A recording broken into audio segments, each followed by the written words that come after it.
umaga mga kapatid, ikinalulugod po namin ang inyong pakikibahagi sa mandalo ng Eucharistia. Ngayon po ay ika-32 linggo sa karaniwang panahon. Ang mauna po sa aking pagdiriwang ngayong umaga ay si Reverendo Padre Benjo Pahota, katuwang na rektor ng EDSA Shrine. Magsitayo po tayo.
Sa ngalan ng Ama at ng Anak at ng Espiritu Santo. Amen. Ang biyaya ng Panginoong Jesucristo, ang pagmamahal ng Diyos Ama, at makikiisa ng Espiritu Santo ay sumainyo na. At sumainyo rin. Sa paghahanda natin para sa pagdiriwang ng mga banal na misteryo ngayong linggo, alalahanin natin ang ating mga kasalanan at hilingin sa Panginoon ang kapatawaran at lakas.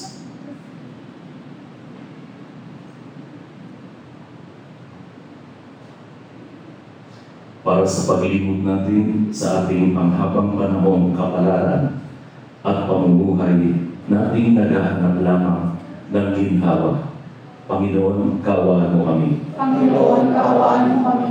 Para sa pagdududa natin sa ating kapwa at pagbibigyan sa kanilang paghingi ng tulong, Kristo, kaawaan mo kami. Kristo, kaawaan mo kami.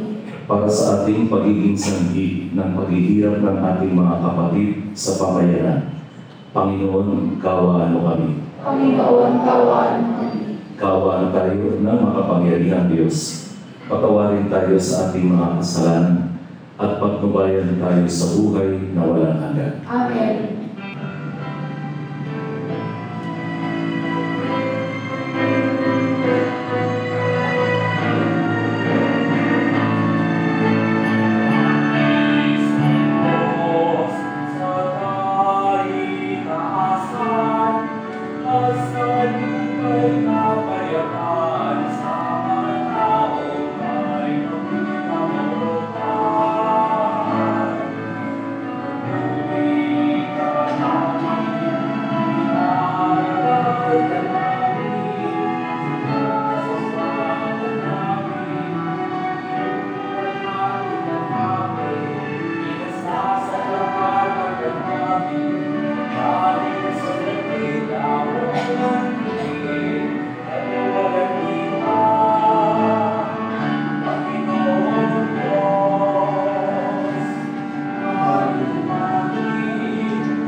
Ang maraming makapangyarihan, para mo ng awang ilayo sa akin araw-araw ang lahat ng mga sumasalungat sa amin at humahadla upang ang aming buong katauhan ay magkaroon ng kalayaan upang kusang sundin ang iyong kalooban. Sa pamamagitan ni Jesucristo, kasama ng Espiritu Santo, magpasawalang hanggan. Amen. Magsipupo tayo. Pagbasa mula sa ikalawang aklat ng Makabeo.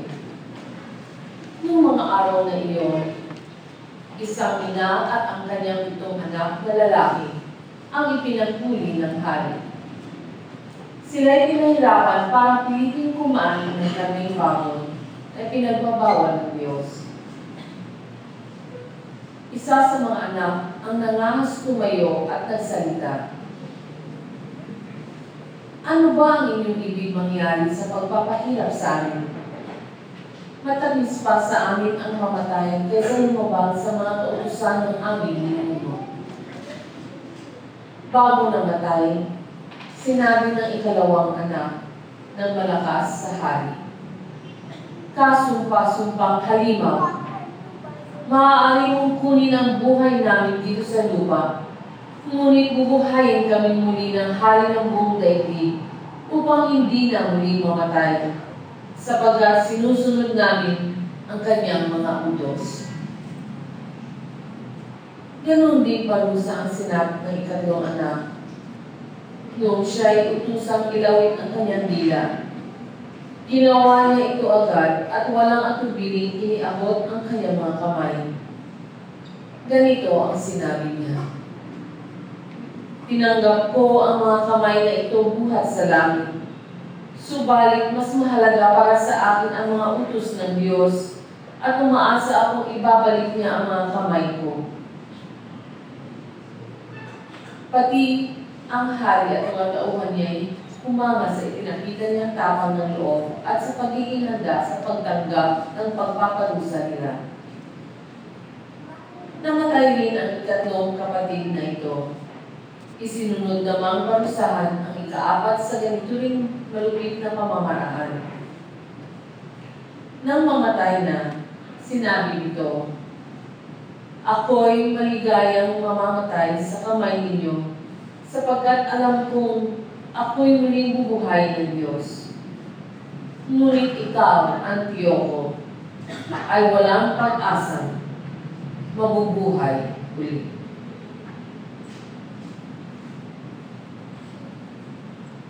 Ang salita ng Diyos. Salamat sa Diyos. Paggising ko buong sinta, sa piling mo'y magsasaya. Pag-isip ko, buong sinta, sa piling mo'y magsasaya. Dinggin mo po, Panginoon, ang tapat kong panawagan. Poon, ako ay dinggin mo sa daing ko na tulungan. Pagkat ako'y taong tapat, di nandaya kailanman. Kaya ako'y sumasamong dalangin ko ay pakinggan. Pag-isip ko, buong sinta, sa piling mo'y magsasaya. Palagi kong sinusundan ang landas mong itinakda. Hindi ako lumilihis sa kanan man o kaliwa. Ang daing ko, Panginoon, ay lagi mong binirinig. Kaya ako'y dumudulog at sa iyo humihibig. Pag-isip ko, buong sinta, sa piling mo'y magsasaya. Kung paano sa mata mo'y lubos ang iyong pag-iingat, gayon ako ingatan mo sa dilim ng iyong pakpak. Yamang ako ay matuwid, ang mukha mo'y mamamalas. Kapag ako ay nagising, sa piling mo'y magagala. Pag-isip ko, buong sinta, sa piling mo'y magsasaya.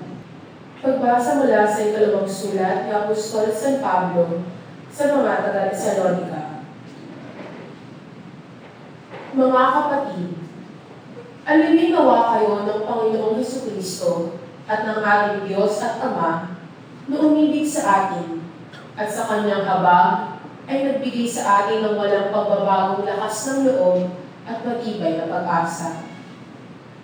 Bigyan nawa kayo ng matatag na kalooban upang inyong maipahayag at maisagawa ang lahat ng mabuti. Sa wakas, mga kapatid, ipanalangin ninyo kami upang ang salita ng Panginoon ay mabilis na lumaganap sa lahat ng dako at makilain ng lahat tulad ng ginawa ninyo.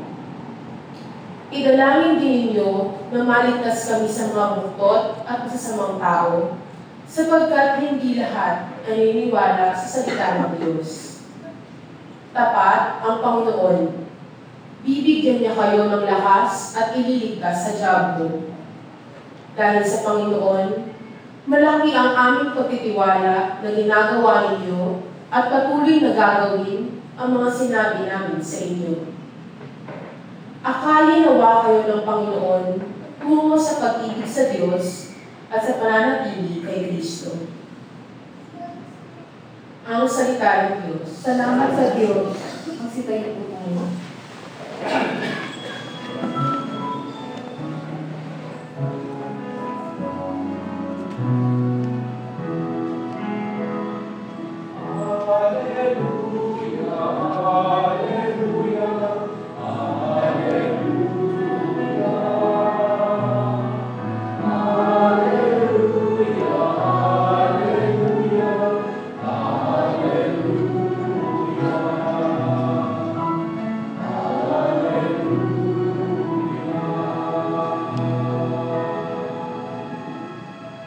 Sa yumaoy siyang panganay, si Jesus na buong mahal na dapat nating idangal.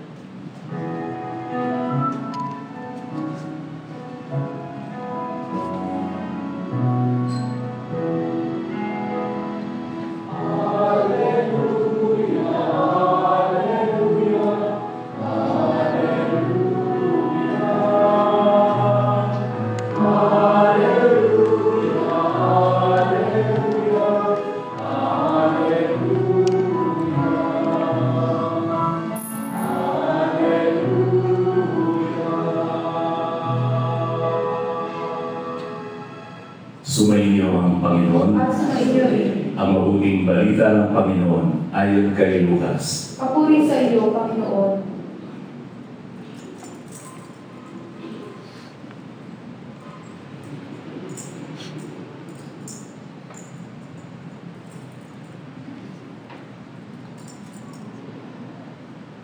Noong panahong iyon, may ilang Saduceo na lumapit kay Jesus.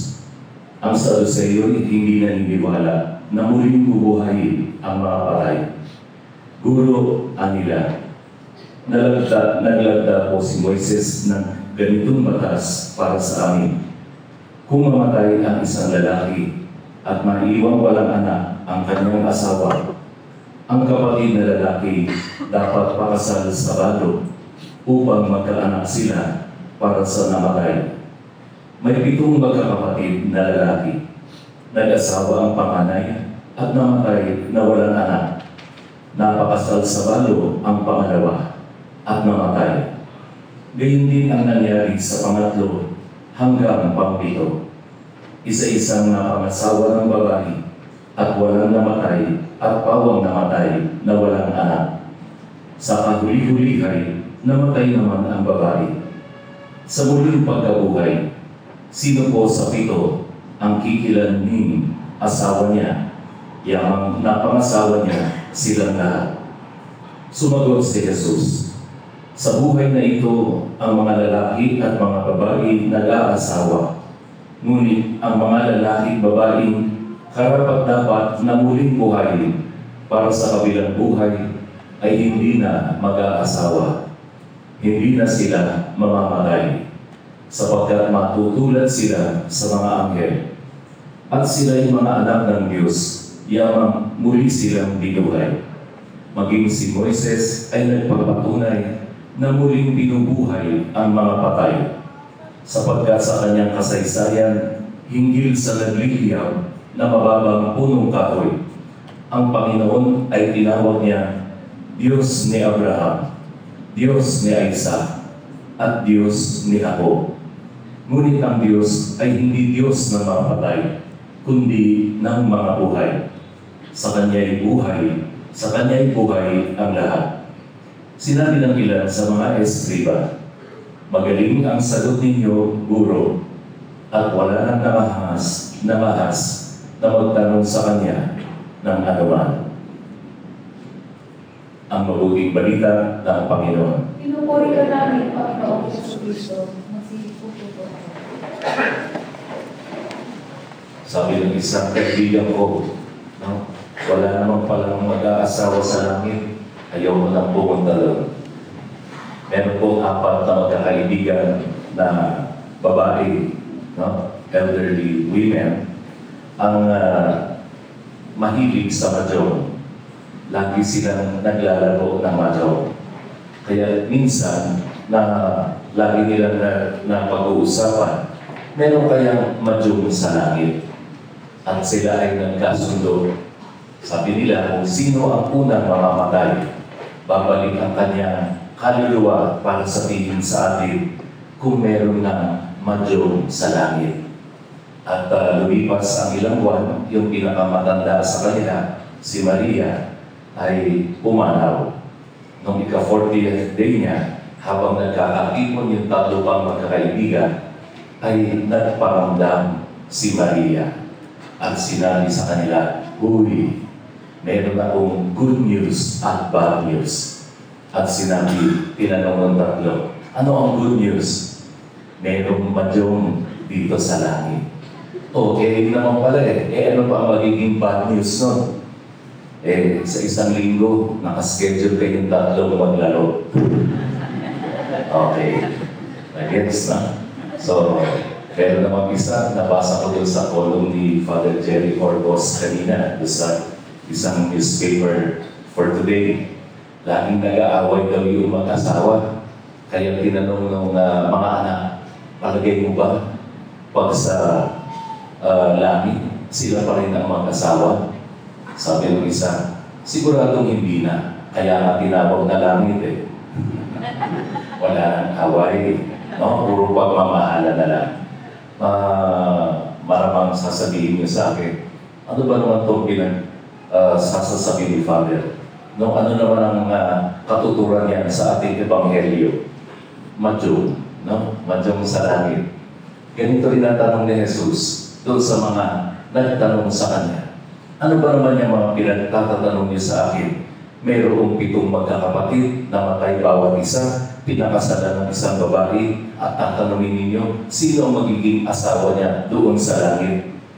Hindi ganon ang ating tunay na pang-unawa dapat sa langit. Ang ating binibigyan ng pansin ay hindi kung paano ang muling pagkabuhay, kung hindi bakit may muling pagkabuhay. Why is there a resurrection? Simple lamang. Dahil gusto ng Diyos bawat isa sa atin ay makapiling niya doon sa langit at ipamala sa atin ang kadakilaan at kalwalhatian ng kanyang kaharian. Doon ay puro pagmamahal na lamang. Kaya nung isang araw, meron ako natanggap na isang text mula sa aking isang kaibigang pari. At nakalagay doon sa text, ang mga taong nagbabait-baitan, mapupunta sa langit-langitan. Meron palang ganon, langit-langitan. Ang mga taong peke, yung hindi mga sincero, yung hindi mga tunay na Kristiyano, yung nagpapakitang tao lang, yung nagpapakabuti, nagpapakabait, para lamang makita, purihin ng ibang tao, pero tunay sa kalooban ay punong-puno ng kasamaan. Kaya ang mga taong nagbabait-baitan, mapupunta sa langit-langitan. Alam niyo po, meron isang kilala ninyo yung isang inventor, no, ng si Blaise Pascal, yung French mathematician and physicist. No? He was considered a child prodigy. At age 18, he was able to invent an instrument, no, to calculate some mathematical problems. At ito po kanyang na-discovery, no, became the foundation or the forerunner of our modern computers. No, ito po ang naging basihan sa kanilang paggawa ng mga computer ngayon. Marami pa rin sa nilikha, yung syringe na invent niya rin yun. No? at yung watercress at iba pa. Pero nung age 31, siya ay nagkaroon ng isang conversion sa kanyang buhay. He made a turnaround and realized and said, "Now I believe that there is a God who created us all. Not only a God of creation, but a God who is part of our history." Isa ng Diyos na kasama sa ating buhay, kasaysayan natin. Isa ng Diyos na makapangyarihan, na kumakalinga, nagmamahal sa atin. At alam niyo, mula doon, itinahi niya, sinulat niya sa isang parchment paper, yung mga salita, "The God of Abraham, the God of Jacob, the God of Isaac." Nilagay niya yun, sinulat niya at inilagay niya doon sa kanyang loob ng jacket. At pag ito ay nag-fade na, nawawala na, susulat siya muli, itatahi niya muli. Bakit? Para paalalahanan siya na mayroong Diyos na buhay, na mayroong Diyos na tunay na makapangyarihan sa lahat. Dito, narinig po natin sa ating Ebanghelyo, may mga Saduceo, no, hindi sila naniniwala sa muling pagkabuhay. They do not believe in the resurrection. No? So sabi nila, pag natapos ang iyong buhay dito, tapos na, wala na. Mayayaman sila. They belong to the elite, no, class of society. Meron din siguro dito sa iba sa atin, ganun ang pananaw sa buhay. Kaya ganun na lamang ang kanilang ginagawa, magkamkam ng kayamanan kahit hindi kanila kukunin para kahit sa ibang tao na ay inaangkin pa rin. Ganito siguro yung mga taong walang nakikitang halaga ang kanilang buhay na pinagsisikapan sa ngayon. No, meron pong isang rabbi, merong isang tao bumisita sa kanya, kaibigan niya. Pagdating ng kaibigan, nakita doon sa bahay ng rabbi ay isang maliit na kama, isang maliit na lamesa at isang bangko. No, tapos doon sa sahig, puno-puno, nakastack yung kanyang mga libro. Tinanong ng kanyang bisita, "Where is your furniture?" At sumagot yung rabbi, "And where is yours?" Sabi ng bisita, bisita lang ako dito, turista lang ako, syempre, wala akong dalang furniture ko. Sumagot yung rabbi, "And so am I." Lahat tayo namamalakaya lang dito sa lupa. We are all pilgrims, journeyers in this world. Bakit natin aangkinin ang mga bagay na hindi naman natin tunay na pag-aari? Bakit natin aasamin ang mga bagay na hindi naman natin madadala doon sa buhay sa kabila? Ito ang sinasabi sa atin.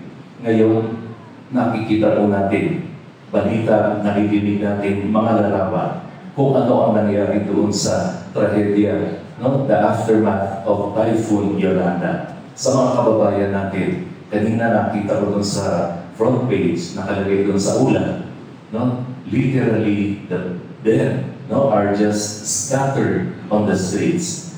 Hindi malaman kung sino yung mga taong yun. And the people who survived were in days, gulat na gulat, shock na siya sa mga pangyayari. Tatanungin natin, meron bang Diyos? Kung sinasabi niyong buhay ang Diyos, nasaan ang Diyos? Bakit hinahayaan niya ganito ang mga pangyayari?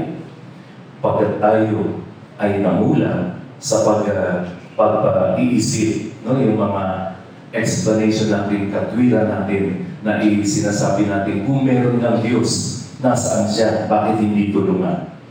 Hinahayaan ba natin ang Diyos na maging Diyos? O pinipilit natin ang Diyos na maging katulad natin? Tandaan natin, tayo ay nilikha sa larawan at imahe ng Diyos. May mga taong gustong likhain ang Diyos ayon sa kanilang larawan at imahe. Remember, God is the potter and we are the clay. But some people would like to be the potter and God to be the clay. Pinoporma nila ang Diyos kung ano ang nais nila. Ganon ang Diyos dapat. Ganito ang Diyos dapat. Hinihiling natin kung ano yung mga bagay na gusto natin mangyari. We do not allow God to be God. Mystery. Bakit hinayaan ng Diyos ito? Para ipabatid sa bawat isa sa atin. Mapalad ka, hindi mo sinapit yung ganong kanilang kinahinatnan. Mapalad ka, buhay ka. Pero ang sinasabi sa atin ng Diyos, doon sa katanungan ng mga Saduceo, paano po ang buhay doon sa kabila? Sino ang magiging asawa ng balong babae? Sinasabi sa atin ng Diyos, mali ang inyong pangunawa doon sa buhay sa kabila. Dahil pag naroon na sila, wala nang pag-aasawa, wala nang katawang pisikal at material. Tayo ay magiging pure spirit kamukha ng mga anghel. Tapos sinabi niya, hindi kayo naniniwala sa buhay sa kabila, sa muling pagkabuhay. Pero pinaniniwalaan niyo si Moises, sinabi niyo pa, siya ang nagtalaga ng batas para sa inyo. Pero ito ang sinasabi doon sa burning bush, ang aking Diyos ay ang Diyos ni Abraham, ang Diyos ni Isaac, ang Diyos ni Jacob. Pinatutunayan na ang ating Diyos ay buhay. Hindi siya Diyos na mga patay. He is the God of the living. Kahit ang buhay natin dito ay pumanaw, matapos na dahil sa ating panandaliang paglalakbay dito sa mundo, tayo ay mananatiling buhay, kapiling ang Diyos Ama. At ang tanong natin, where do we want our souls to stay for the rest of eternity? Ano ang ginagawa nating paghahanda ngayon?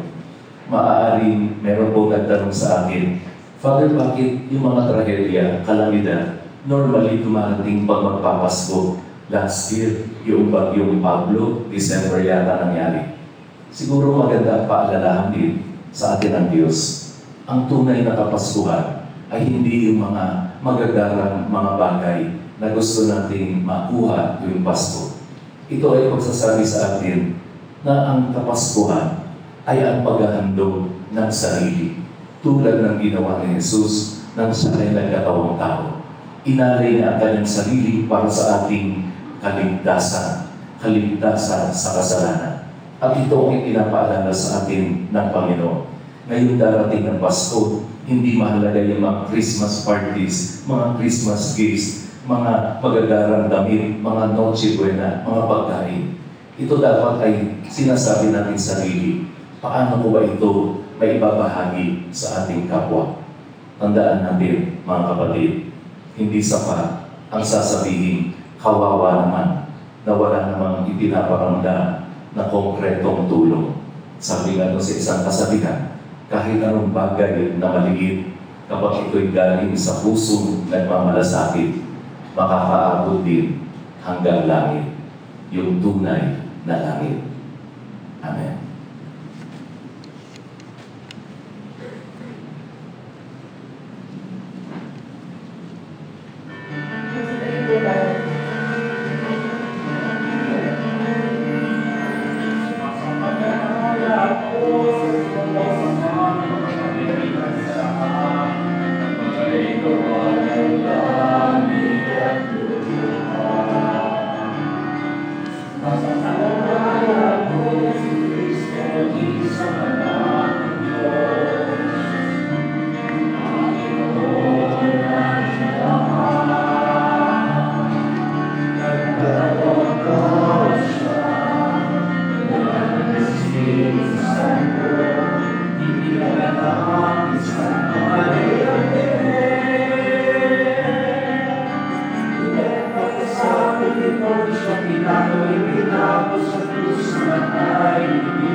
natitipon ng pagmamahal ng Diyos at ng ating pananampalataya at pag-asa. Manalangin tayo sa Panginoon para sa mga nabubuhay at mga limang. Ating itutugon, Panginoon ng buhay, dinggin mo kami. Panginoon ng buhay, dinggin mo kami. Para sa angkan ng lahat ng sumasampalataya na matatagpuan sa buong mundo, nawa, lagi silang magbigay saksi sa kanilang pananampalataya sa muling pagkabuhay sa paraan ng kanilang pamumuhay. Manalangin tayo. Panginoon ng buhay, dinggin mo kami. Para sa Santo Papa at lahat nating pinurong espiritual, nawa, makahamon sila ng lakas sa mga martir ng matandang panahon para mapaglabanan ang mga kaharap na pagsubok. Manalangin tayo. Panginoon ng buhay, dinggin mo kami. Para sa mga di naniniwala sa muling pagkabuhay, nawa, mapag-isip nilang ang buhay natin sa lupa ay may kahulugan lamang kung tatanggapin natin sa Diyos ang angkop na gantimpala sa ating mga pagsisikap. Manalangin tayo. Panginoon ng buhay, dinggin mo kami. Para sa mga nagsisikap para sa katabungan at kapayapaan sa ating bansa at sa iba pang panig ng mundo, nawa, magpatuloy sila sa mabuting gawa kahit na wala silang inaasahang tulong. Manalangin tayo. Panginoon ng buhay, dinggin mo kami. Para sa mga salanta ng Bagyong Yolanda, nawa, manalig sila ng tapat sa walang hanggang pagmamahal at awa ng Panginoon. Manalangin tayo. Panginoon ng buhay, dinggin mo kami. Tahimik natin panalangin ang ating mga pansariling kahilingan.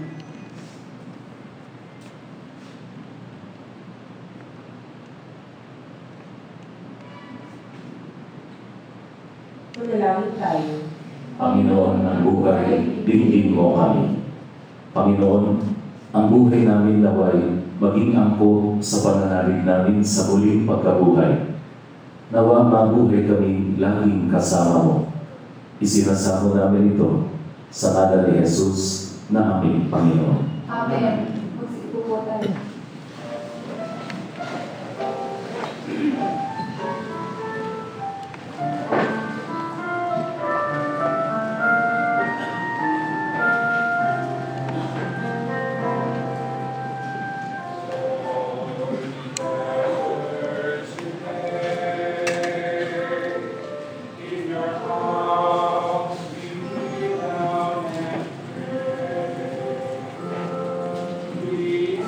For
Manalangin kayo mga kapatid upang ang ating paghahain ay kalugdan ng Diyos amang makapangyarihan. Tanggapin nawa ng Panginoon itong pagkakain sa iyong mga kamay, sa kapurihan niya at karangalan sa ating kapakinabangan at buong sabayan niyang banal. Ama namin lumikha, kalugdan mo ang paghahain ng mga natitipon dito upang ang aming ginaganap na pag-aalay ng sarili ng anak mo ay aming pakinabangan sa kanyang pamamagitan kasama ng Espiritu Santo magpasawalang hanggan. Amen. Sumainyo ang Panginoon. At sumayin rin. Itaas sa Diyos ang iyong puso at diwa. Itinaas namin sa Panginoon. Pasalamatan natin ang Panginoong ating Diyos. Marapat na siya ay pasalamatan. Ama namin makapangyarihan, tunay na marapat na ikaw ay aming pasalamatan. Nasa iyo ang aming buhay, pagkilos at pag-iral. Sa pamumuhay namin araw-araw, tinatamasa namin ang iyong pagmamahal. Sa pag-ibig mong ipinunla sa sangkatauhan, ang Espiritu Santo ay unang aming bigay ng anak mong naglaga sa amin ng katiyakan, nakalaang mabuhay kami sa piling mo kailanman. Kaya kaisa ng mga anghel na nagsisiawin ng papuri sa iyo, nang walang humpay sa kalangitan, kami nagbubunyi sa iyong kadakilaan.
Ikaw ang bukal ng tanang kabanalan.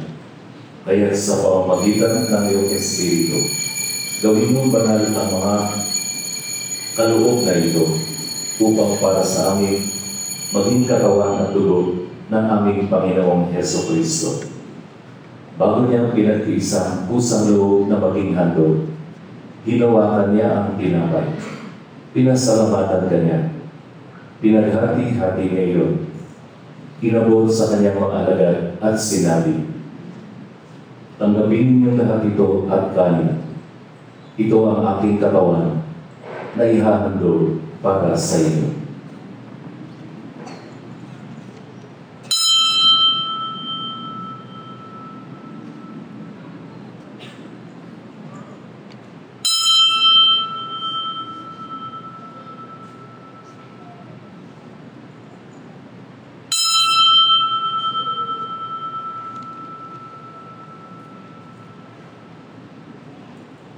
Gayon din naman matapos ang hapunan. Hinawakan niya ang kalis. Muli kanyang pinasalamatan. Inabot niya ang kalis sa kanyang mga alagad at sinabi, "Tanggapin niyo lahat ito at inumin. Ito ang kalis ng aking dugo, ng bago at walang hanggang lipan. Ang aking dugo ay bubuhos para sa inyo at para sa lahat sa ikapagpapatawad ng mga kasalanan. Gawin ninyo ito sa pag-alala sa akin."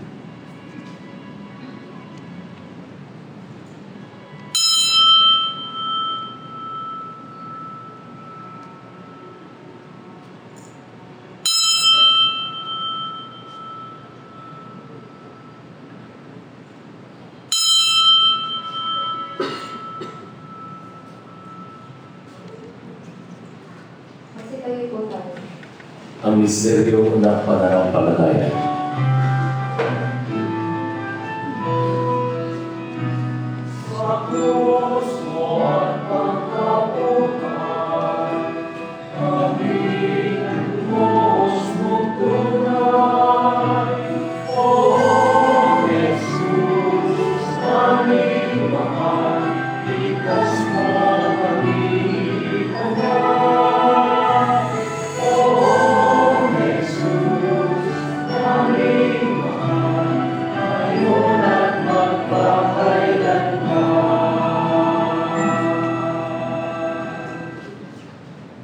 Ginagawa namin ngayon ang pag-alala sa pagkamatay at muling pagkabuhay ng iyong anak.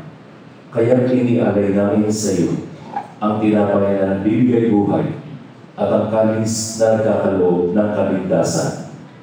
Kami nagpapasalamat dahil kami iyong minarapat na tumayo sa harap mo para maglingkod sa iyo. Isinasamo namin kami magsasalo-salo sa katawan at dugo ni Kristo ay mabuklod sa pagkakaisa sa pamamagitan ng Espiritu Santo. Amahin mo ang iyong simbahang laganap sa buong daigdig. Puspusin mo kami sa pag-ibig kay San Francisco na aming Papa at ni Luis Antonio na aming Obispo at ng Tarang Kabayan. Alalahanin mo rin ang mga kapatid namin na himlay na may pag-asa sila'y muling mabubuhay. Gayon din ang lahat ng mga pumanaw. Kaawaan mo sila at patuloyin sa iyong haliwanagan. Kaawaan mo at patindapatin kaming lahat na makasalo sa iyong buhay na walang wakas. Kaysa mahal na Birhen Maria na ina ng Diyos, ng kabiyak ng puso niya si San Jose. Kaysa mga apostol at ang lahat ng mga banal na namuhay dito sa daigdig ng kalugod-lugod sa iyo. May pagdiwang gawa namin ang pagpupuli sa ikararangal mo sa pamamagitan ng iyong anak na aming Panginoong Heso Kristo. Sa pamamagitan ni Kristo, kasama niya at sa Kanya, ang lahat ng parangal at papuri ay sa iyo, Diyos amang makapangyarihan, kasama ng Espiritu Santo, magpasawalan hanggan.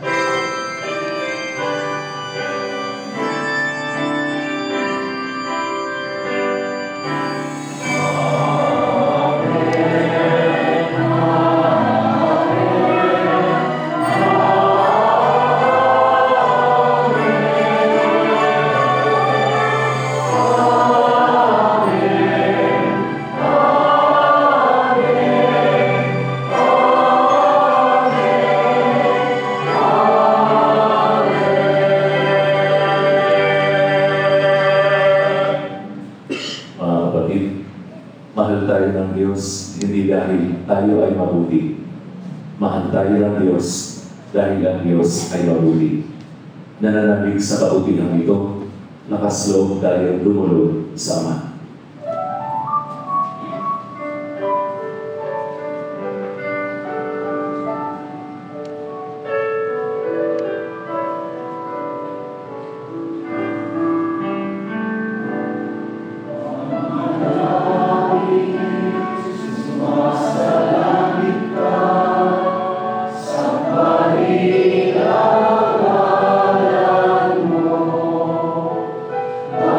Sa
namin kami iadya sa lahat ng masama, pagkalooban ng kapayapaan araw-araw. Iligtas sa kasalanan at ilayo sa lahat ng kapahamakan. Samantalang aming pinananabikan ang dakilang araw ng pagbabayad ng tagapagligtas namin si Jesucristo.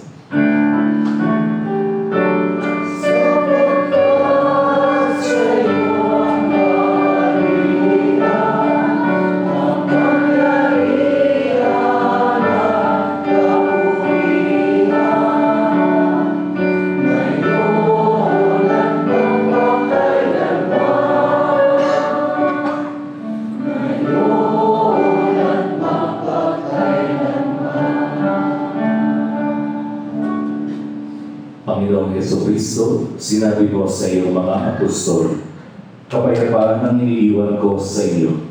Ang aking kapayapaan ang ibinibigay ko sa inyo.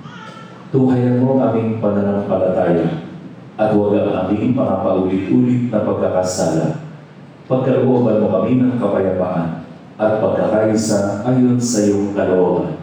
Kasama ng Espiritu Santo, magpa sa walang hanggan. Amen. Ang kapayapaan ng Panginoon ay laging sumainyo. At sa mainyo. Ibahagi natin sa ating kapwa ang kapayapaan ni Kristo.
Narito si Jesucristo, ang kordero ng Diyos na nag-aalis ng mga kasalanan ng sanlibutan. Mapapalad tayo mga inaanyayahan niya sa kanyang banal na bibig. Panginoon, hindi ako karapat-dapat na magpatuloy sa iyo, ngunit sa isang salita mo lamang ay gagawin na ako.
Sigurd po ang lahat at ating dasalin ang manalangin para sa kapayapaan. Panginoon, sa panahon ng pangangailangan, ay humihingi kami ng tulong bunga ng aming pagkamulat sa napagandang pagkawasak na magpigirang itinutuloob ninyo sa amin. Bunga ng malawak na paglalaban ng ideolohiya sa iba't ibang panig ng mundo. Pagkalooban kami ng sapat na lakas upang maipalaganap ang kabutihan, katarungan, pagmamahalan at kapayapaan. Sa gitna ng labanan, ituloy ninyo sa amin ang pagtutulungan. Sa kasaganaan, ang pagbibigayan. Sa karalitaan, magkaroon pusa ng maayos na pamumuhay. Kung mangingibabaw ang pagkamakasarili, ituro ninyo sa amin ang kababaang loob. Sa kawalan ng katarungan, matutunan sana namin ang pagsisisi at pagbabalik loob sa Diyos. Kung may di pagkakaunawaan, magkaroon po sana ng pagkakasundo at pagkakaisa. Sa kawalan ng pag-asa, maihatid po sana namin ang mabuting balita. Turuan mo kami pumalinga sa halip na kalingain, maglingkod sa halip na paglingkuran. Huwag po sana kami maghangad ng karangyaan at punuin niyo kami ng inyong pag-ibig at pagwalhalian. Pahintulutan ninyo kami paging katulad ninyo, sapagkat sa ganitong paraan lamang namin matatagpuan ang tunay na kahulugan ng buhay na makapagbibigay sa amin ng bagong pag-asa. Amen. O Maria, Reyna ng Kapayapaan, magsitahin po tayo. Madalangin tayo.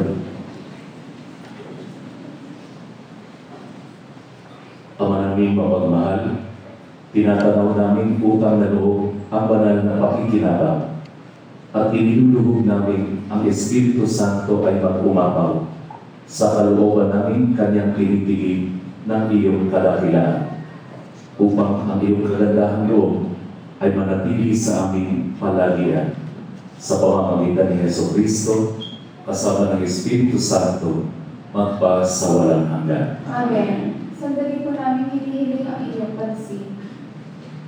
Dahil sa malakas na bagyong Yolanda na dumaan sa ating bansa, may mga buhay na nawala at maraming nasaktan at ari-ariang na nawasak.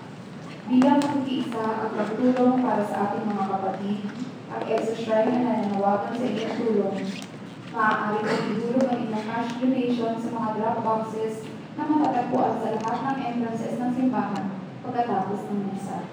Sama-sama tayo manalangin para sa lahat ng mga biktima at nawa sa pamamagitan ng aming tulong ay maramdaman nila ang mainit na yakap ng pagmamahal ng Panginoon.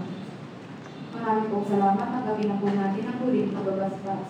Sumayin niyo ang Panginoon. At sumayin rin. Pagpalain kayo ng mga pangyarihang Diyos, Ama, Anak, at Espiritu Santo. Amen. Tapos na ang ating pagdiriwang, humayo kayong taglay ang pag-ibig at kapayapaan ni Kristo. Salamat sa Diyos.